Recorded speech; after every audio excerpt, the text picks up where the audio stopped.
1964년 4월 27일 인천광역시 부평에서 태어난 성동일은 한국 영화와 TV에서 가장 사랑받는 배우 중 한 명입니다.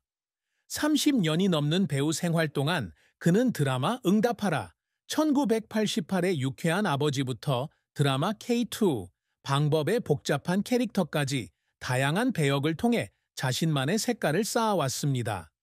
따뜻하고 공감 가는 캐릭터를 연기하는 능력으로 국민 아빠라는 수식어를 얻은 성동일은 한국뿐 아니라 전 세계 수백만 시청자의 마음을 사로잡았습니다. 하지만 화면 속 친절한 미소와 믿음직한 아버지 이미지 뒤에는 깊은 슬픔과 혹독한 도전, 그리고 역경을 극복하기 위한 끊임없는 노력으로 가득 찬 성동일의 삶이 있습니다. 개인적인 상실부터 커리어의 격변까지 그는 눈물을 흘리게 만드는 수많은 순간들을 겪었지만 이러한 경험들이 그를 회복력 있는 남자, 헌신적인 남편, 그리고 가족에게 헌신적인 아버지로 만들어 주었습니다.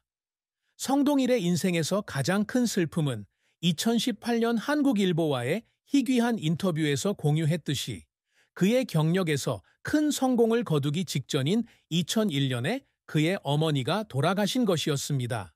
그의 어머니인 김영자는 그의 삶에 깊은 영향을 미쳤으며 인천 부평에서 어려운 환경 속에서 그와 두 형제를 홀로 키운 강인한 여성이었습니다.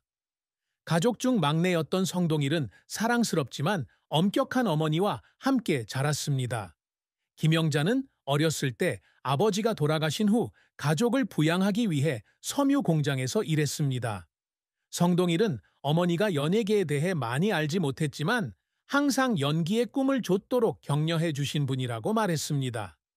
2001년 어머니가 폐암으로 세상을 떠났을 때 성동일은 그의 돌파구가 된 역할 중 하나인 영화 두사부일체를 촬영하고 있었습니다.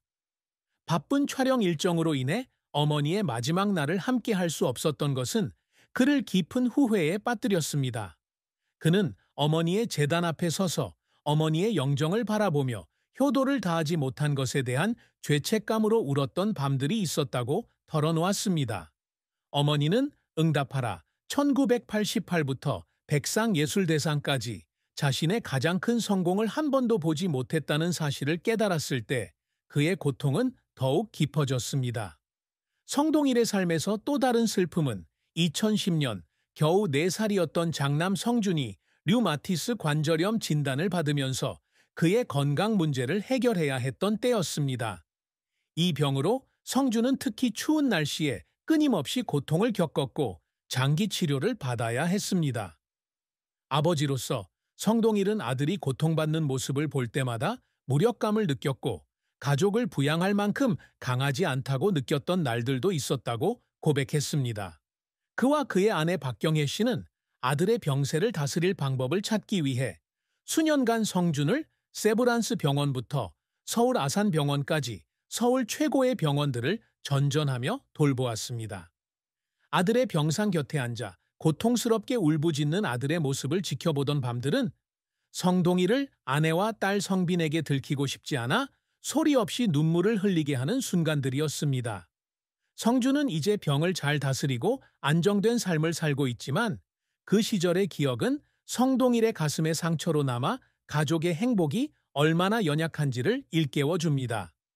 성동일의 경력은 겸손한 시작부터 한국에서 가장 사랑받는 배우 중 한 명이 되기까지 기복이 심한 긴 여정이었습니다. 인천 부평의 노동자 계층 가정에서 태어난 성동일은 연예계 출신이 아니었습니다.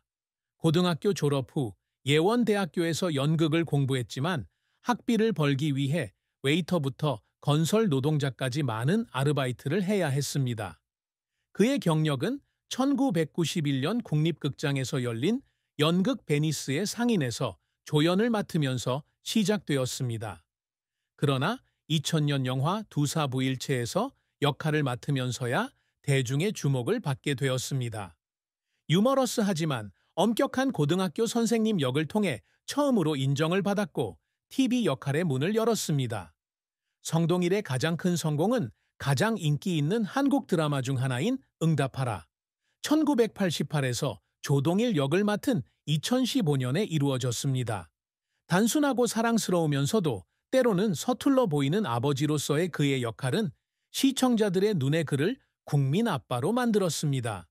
이 드라마는 최고 시청률을 기록했을 뿐만 아니라 2016년 백상예술대상에서 나무조연상을 수상했습니다.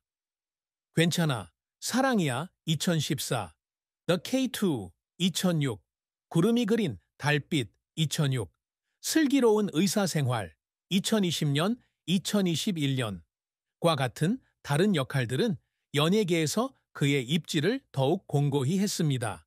그는 또한 아빠, 어디가?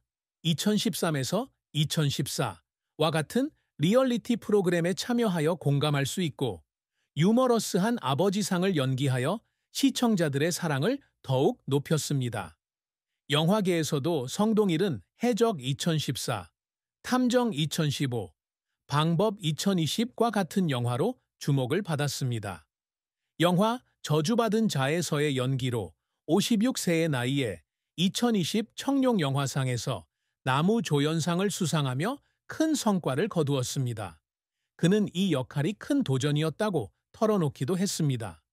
공포와 공감을 동시에 표현해야 하는 캐릭터였기 때문입니다. 이전에는 시도해 본 적이 없는 연기였습니다. 희극부터 비극, 조연부터 주연까지 다양한 배역을 소화하며 성동일은 동료 배우와 관객들의 존경을 받는 만능 배우로 성장했습니다. 하지만 성동일의 커리어는 실패로 점철되어 있었습니다. 가장 큰 실패 중 하나는 그가 주연을 맡았던 영화 미스 컨스피레이터 2012가 흥행에 실패한 것입니다. 막대한 제작비가 투입되었지만 100만 달러 미만의 흥행 수입을 올린 이 영화는 제작자의 기대에 부응하지 못했다는 부담감을 안겨주었습니다. 그는 이 실패 이후 더 이상 주연을 맡을 수 없을까 봐 걱정했고 연기를 계속해야 할지 고민했던 날들도 있었다고 털어놓았습니다. 또 다른 좌절은 2018년 건강식품 회사 광고에 출연해 제품에 대한 허위 정보를 제공했다는 비난을 받았을 때였습니다. 그는 공개적으로 사과하고 캠페인에서 물러났지만 이 사건으로 이미지가 실추되어 스스로에게 부끄러움과 실망감을 느끼게 되었습니다. 성동일은 배우로서 끊임없이 노력하며 여러 번 눈물을 흘렸습니다.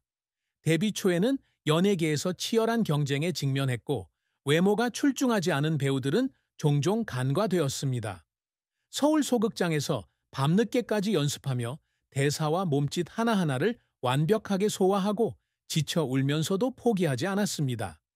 또 다른 감동적인 순간은 영화 응답하라 1988로 백상예술대상을 수상했을 때였습니다.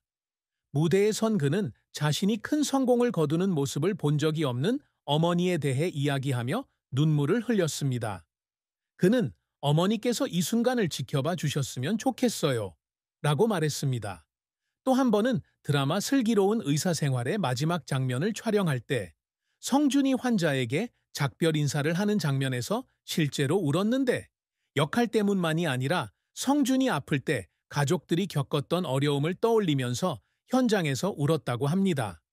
성동일은 영향력 있는 배우이자 모범적인 아버지이자 남편이 되겠다는 포부로 항상 커리어와 삶에서 높은 목표를 설정해 왔습니다. 그의 가장 큰 업적 중 하나는 관객이 공감과 유대감을 느낄 수 있도록 사실적이고 가까운 캐릭터를 연기하는 것입니다. 응답하라 1988에서의 그의 역할은 이러한 포부를 증명하는 것으로 그는 유머러스한 아버지를 연기하는 동시에 전통적인 한국 가족관을 전달했습니다. 이 드라마는 하나의 문화 현상이 되었고 그의 가족 연기는 1980년대의 따뜻함을 되살리기 위해 관객들이 끊임없이 시청했습니다. 그는 관객들이 제 캐릭터를 통해 자신과 가족을 보고 싶어 합니다. 라고 말한 적이 있습니다. 또 다른 목표는 연예계에서 나이든 배우에 대한 고정관념을 깨는 것입니다. 61세의 성동일은 여전히 의 액션부터 의 공포까지 다양한 역할을 소화하고 있습니다. 그는 뛰어난 연기를 선보이는데 나이가 걸림돌이 될 수 없다는 것을 증명하고 싶어 합니다. 56세의 나이에 청룡영화상을 수상한 것은 그가 이 상을 수상한 최고령 배우 중 한 명이 된다는 점에서 중요한 이정표입니다. 그는 또한 영화 늑대 사냥 프로젝트 2022와 같은 국제 프로젝트에 적극적으로 참여하여 한국 영화의 위상을 세계에 알리고 있습니다. 또한 성동일은 항상 믿음직한 아버지이자 남편이 되기 위해 노력합니다. 성준이 투병 생활을 마친 후 그는 학교 공연과 제주 여행 등 자녀들의 활동에 참여하며 가족과 더 많은 시간을 보냈습니다. 그는 또한 2019년에 만성 질환을 앓고 있는 자녀를 둔 가정을 지원하기 위한 작은 자선단체를 설립하여 가족이 겪었던 어려움을 극복하도록 돕고자 했습니다. 널리 홍보되지는 않았지만 이 재단은 인천과 서울에서 수십 가구를 도왔으며 그가 가장 자랑스러워하는 업적 중 하나입니다. 성동일과 박경혜의 사랑과 결혼은 아름답지만 힘겨운 이야기입니다. 두 사람은 1999년 서울의 한 카페에서 우연히 친구 모임에서 박경혜라는 직장인이 그의 옆에 앉게 되면서 만났습니다. 두 사람은 서로의 유머와 진심에 금세 끌렸고 4년간의 교제 끝에 2003년 인천에서 조촐한 예식으로 결혼했습니다. 두 사람의 결혼 생활은 성준 2006년생과 성빈 2008년생이라는 두 자녀를 낳았고 성동일의 삶에 든든한 기반이 되었습니다. 하지만 그들의 결혼 생활은 슬픔이 없는 것은 아니었습니다. 가장 큰 어려움 중 하나는 2010년 성준이 류마티스 관절염 진단을 받았을 때였습니다. 이 질병은 아들의 건강에 영향을 미쳤을 뿐만 아니라 두 사람의 관계에도 큰 부담을 주었습니다. 성동일과 박경혜는 아들을 번갈아 병원에 데려가야 하는 경우가 많았고 아들을 어떻게 돌봐야 할지 놓고 의견이 충돌하기도 했습니다.